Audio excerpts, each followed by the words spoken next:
அருண் இன்னைக்கு காலங்காத்தால வந்துட்டு ஒரு சீக்ரெட் மெசேஜ் அனுப்புகிறாரு. அதாவது கேமரா பார்த்துட்டு, ஹலோ ஹார்லி, நீ எப்படி இருக்க?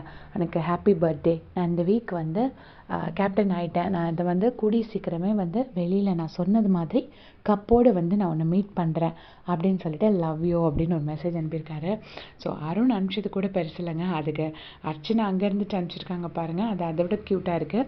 அர்ச்சனா அது உடனே வந்து இதுக்காக தான் ராத்திரி 1 மணி வரை நான் வெயிட் பண்ணேன். இப்போ தான் என் மனசு வந்து நிறைஞ்சிருக்கு. இதுக்காக நான் ஒரு 1 விடிய காலையில் 1 வரைக்கும் நான் இதை பார்க்கறதுக்காக வெயிட் பண்ணிகிட்ருக்கேன். இந்த வண்டர்ஃபுல் ஃபீலிங்க்கு தேங்க்யூ அப்படின்னு சொல்லி ஒரு ஹார்ட்டும் போட்டு கேப்டன்னு ஒரு இதுவும் போட்டு அவங்க ஒரு போஸ்ட் போட்டிருக்காங்க. ஸோ இவங்க 2 பேரும் லவ் பண்ணுறாங்கங்கிறது அப்போ கன்ஃபார்ம் ஆகிடுச்சு. 2 பேருமே அதை லவ் யூ சொல்லிட்டாங்க. ஸோ இவ்வளோ நாள் அது ஒரு க்ளோஸ் ஃப்ரெண்ட்ஷிப்பாக இருக்குமோ அப்படிங்கிற ஒரு சந்தேகம் இருந்துச்சு. பட் ரொம்பவே ஓப்பனாகவே அட்மிட் பண்ணியிருக்காங்க. அருணும் ஒரு ஷோவில் ஒரு இதில் சொன்னது மாதிரி, எபிசோடில் சொன்னது மாதிரி கூடி சீக்கிரமே 2 பேருக்கும் டும் டும் டும் கல்யாணம் தான் நினைக்கிறேன். Anyways happy birthday Archana.